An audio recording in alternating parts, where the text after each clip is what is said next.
Okay, welcome everyone to another in the series of webinars for transforming assessment, where we're looking at different aspects of assessment in the online environment, in particular things to do with Web 2 environment or anything that uses the internet and computers for the assessment of students. And today we're very pleased to welcome Margot McNeill as our guest speaker. Margot is a lecturer in higher education development at Macquarie University in the Learning and Teaching Centre there. Margot teaches in the postgraduate programs in higher education, and Margot's research has been very much concerned with the use of technologies in assessment and in higher education learning and the outcomes, and in particular about academic practice and how that relates to those outcomes. So I won't talk much more about Margot. She'll be able to give a bit of an introduction for herself as well.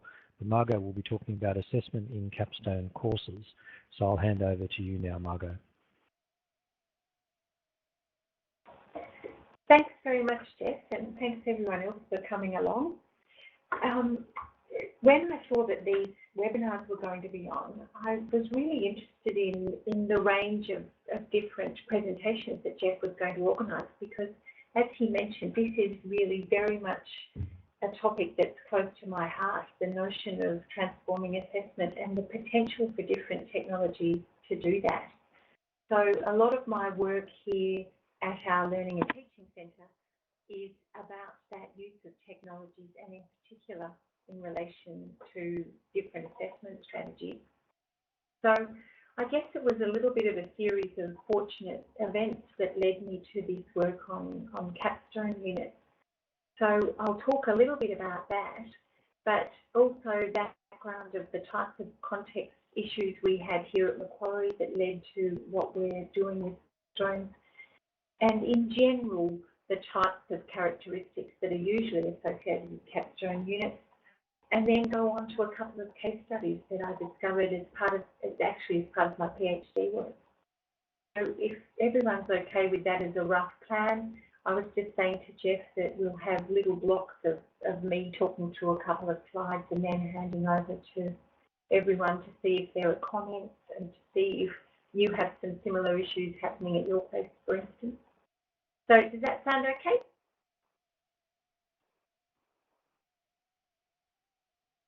Oh, that's good. I've got my talk lock on as well, so hopefully that'll work out okay. But certainly chime in at any time. I've got a few people with thumbs up and experimenting with the emoticons. I wondered whether people have had much experience with using these sorts of tools before, these virtual meeting or virtual presentation tools. So if you haven't, it's a good opportunity in a fairly safe sort of environment to play with some of those little buttons and see how you like things like the text as well. When I first started using it, I thought it was a bit like, you know how they say that technology people very often just use the new tool to try and replicate what they have in a face-to-face context, if that's where their background is. And I kind of thought that the little text chat was a little bit like importing the back row of the classroom, when people can do lots of talking and it can be quite hard for the presenter to keep up. But I've mastered that over several years, so hopefully it's going to be okay. Now I'm just looking, Susan Rushworth disapproved, so I wonder if there's something that I've said that has been confusing. So Susan, do you want to make a comment about your disapproval?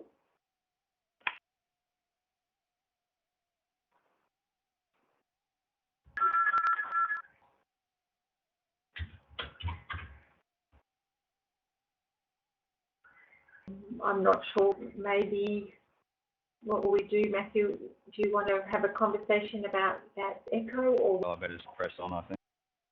Yeah. Sorry, Susan. As I was saying before, I thought we'll just start off with some of the background to this study of mine.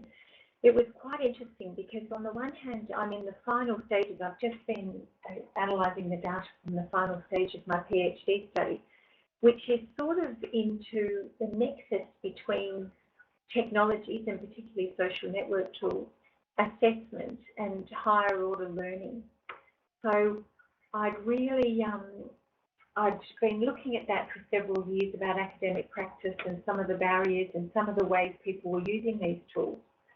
And the first stage of my study was just an environmental scan of what was happening across Macquarie campus. So Macquarie Uni is a single campus uni with, around about 30,000 students more or less in Sydney.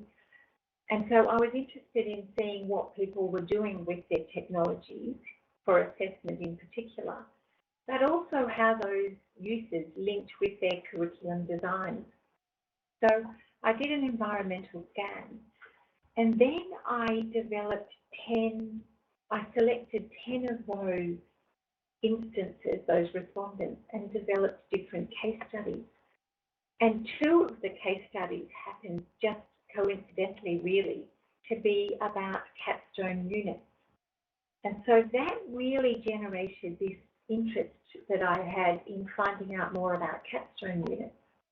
And then just serendipitously at the same time, Macquarie introduced a couple of new policies that really encouraged capstone units sort of inadvertently, but they also introduced as part of the new curriculum renewal program we were going through for undergraduate units, that all undergraduate students had to have as part of their degree program a capstone unit. So we suddenly have this sort of joining, if you like, of my interest in capstone and the need for someone in our Learning and Teaching Centre to do some work on capstones and how to assess them and models of Macquarie practice and how that fitted with other examples from around Australia. So that was really how I ended up in this space, and it's been really genuinely interesting because of a lot of the other things going on around our campus. Now this next slide is really something that I developed when I went to one of the Graduate Attributes Project meetings that was held in Sydney last year. And I thought it's a kind of a good little sneak peek, if you like, of the kinds of things that we can talk about. Now, up the top, because this was originally a poster, I only have 3 little bubbles, but there could have been many, many more. Because, for instance, we also had things like a researching teaching nexus project going on. And so there was a push to try and encourage undergraduate students to be more involved in research. And then there were some of these other things like graduate capabilities, work integrated learning, and sustainability. So, you can see the slide. Oh, that's good. So I'll just talk very briefly about those, and then I can just hand over and see what other people say about whether these are similar things that you have in your context. So if I go on to this slide about Macquarie drivers, the first one I've put up there is this push that a lot of universities, certainly in Australia, and I've recently heard also in Hong Kong, are having this push towards ensuring and at least introducing their students to some graduate capabilities or graduate attributes or generic skills along their learning journey. Now, the types of things we talk about here are really the same sorts of capabilities that are in a lot of other universities. On the next slide, there are our examples, but they do have a lot of similarities with the graduate capabilities you can see in other universities' mission statements.